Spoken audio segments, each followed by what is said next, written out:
আমার শাড়ি আর চলি মায়ের মাথার উপরে দেওয়া হলো। আচ্ছা, এই সেই দরজাটা যেটা বন্ধ হয়ে গেছে। এই যে দুর্যোগ, এই ওয়েদারের জন্য মানে ভিড় নেই। আর আমরা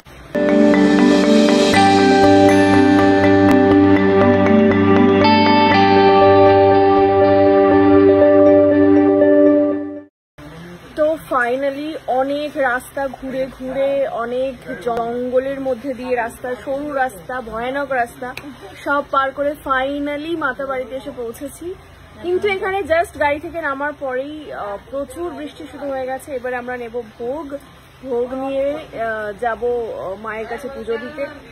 তো থ্যাংক ইউ আন্টি, তোমাদের জন্য সম্ভব হয়েছে। মাতাবাড়ি না দেখে চলে যাবে এটা আমার মন মানছিল না, সত্যি তাই, তোমাদেরকে নিয়ে আসলাম। একদমই তাই, খুব মন খারাপ করছিল। তো চলো, ভেতরে বোধহয় ক্যামেরা এলাও নেই তো না? আছে, ঠিক আছে, যতটা সম্ভব তোমাদের সাথে শেয়ার করতে পারবো, একদম মাকেও দেখাতে পারবো। তো ঠিক আছে, তাহলে তোমাদের সাথে শেয়ার করছি যে তো মায়ের জন্য সব জিনিসপত্র কিনছি। এটা মায়ের জন্য দিলাম। ফাইনালি রেডি হয়ে গেছে আমার মায়ের জন্য।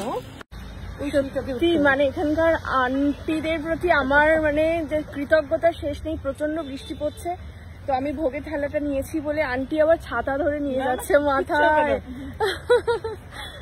তো প্রায় 6টা বাজে এখন, আর এই সিঁড়িটা দিয়ে উঠতে হয় এমন করে। তো বাকি আন্টিও আছে, আঙ্কেলও আছে, আসছে। আমি জানি না, মানে সায়ক আর মায়ের গাড়িটা অন্য একটা দোকানের সামনে দাঁড় করিয়েছিল তখন, আর প্রচন্ড বৃষ্টি হচ্ছিল। তাই আমার মনে হয় ওরা পৌঁছে গেছে বা কিছু একটা মন্দিরের মধ্যে গিয়ে দেখা হবে। হ্যাঁ, প্রচুর ভিড় থাকে না? খালি পেয়েছি আমি। এই যে সামনে থেকে দেখতে পারবে ত্রিপুরা সুন্দরী মন্দির, রাস্তা না কোনো। হ্যাঁ, আচ্ছা, এই সেই দরজাটা যেটা বন্ধ হয়ে গেছে। এইটা অরিজিনাল ছিল আগে, এখনো অরিজিনাল। ও মানে কলকাতা থেকে এসছে আর কি, গোত্র এখানে দেওয়া আছে, সব গোত্র।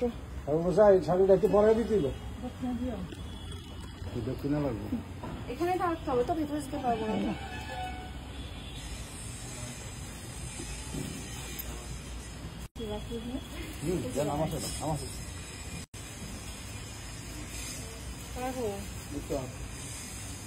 ঘাটে একদম দিয়ে আসলে দিয়ে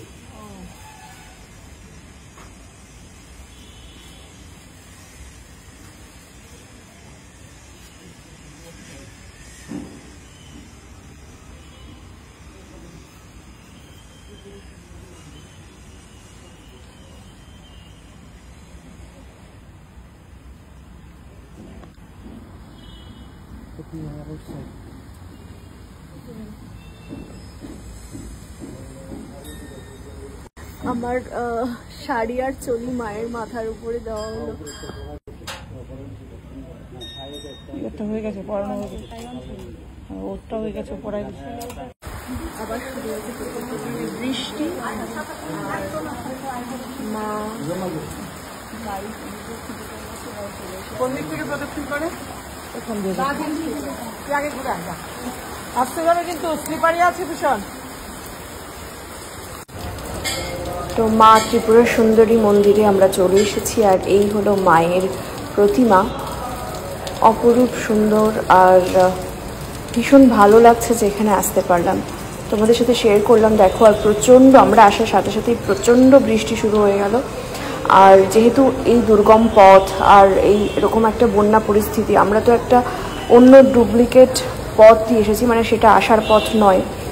তো সেই পথ দিয়ে আমরা এসেছি, যেখানে ট্রাইবালরা সবাই থাকে, সেই রাস্তা দিয়ে এসেছি। এখানে তিলক কেটে দেওয়া হচ্ছে সবাইকে, মাকেও তিলক কেটে, আমিও মাথায় একটা তিলক দিয়ে নিলাম। ভীষণ ভালো লাগছে, এখানে অনেকটা সময় কাটাতে পারলাম। এবারে আমি মায়ের মন্দিরটা প্রদক্ষিণ করছি, তোমরাও আমাদের সাথে প্রদক্ষিণ করে নাও।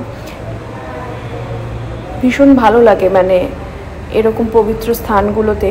আর মায়ের সবকটা পীঠের মধ্যে এটা তো আরেকটা অন্যতম পীঠ। তো ত্রিপুরায় আসবো আর ত্রিপুরা সুন্দরী মায়ের দর্শন করব না, সেটা তো হতেই পারে না।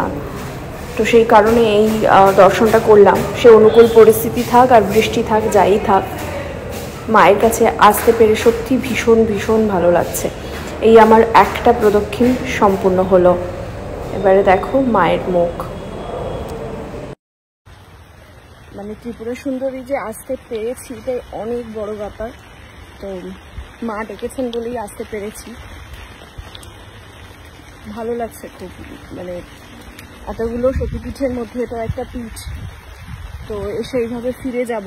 ত্রিপুরায় আসবো যে পিঠে আসতে পারবো না, খুব খারাপ লাগছিল, বাট সেই ইচ্ছেটা একদম সফল হয়েছে মায়ের জন্য।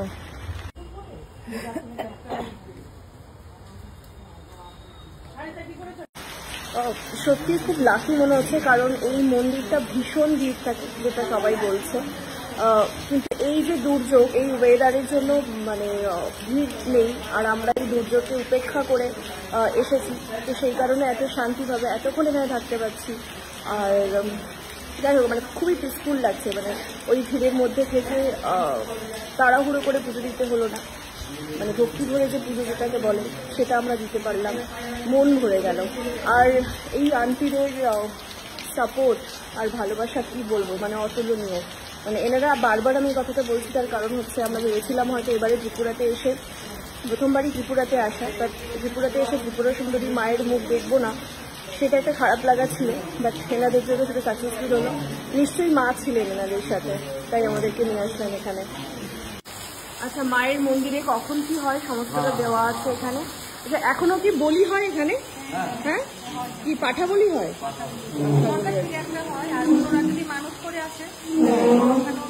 মানে রোজ কি ওই মানে পাঠা ভোগ দেওয়া হয় মাকে দেওয়া হয়?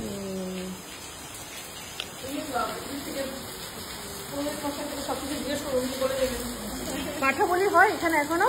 আচ্ছা, মানে রোজ মাকে ভোগ দিতে হয়। আপনি কত বছর ধরে এখানে আছেন? হ্যাঁ, 30 ইয়ার্স। বাহ। তো হয়ে গেছে পুজো দেওয়া, এবারে বেরিয়ে পড়েছি। কিন্তু শুধু রাস্তাঘাটের অবস্থাটা একটু দেখাবো আমি। এই অবস্থা এখানে,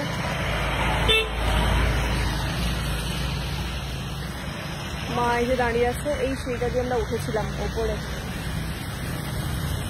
আর আমার ঠিক অবস্থা এরকম, শাড়ি টাড়ি থেকে। আর হচ্ছে প্রসাদ।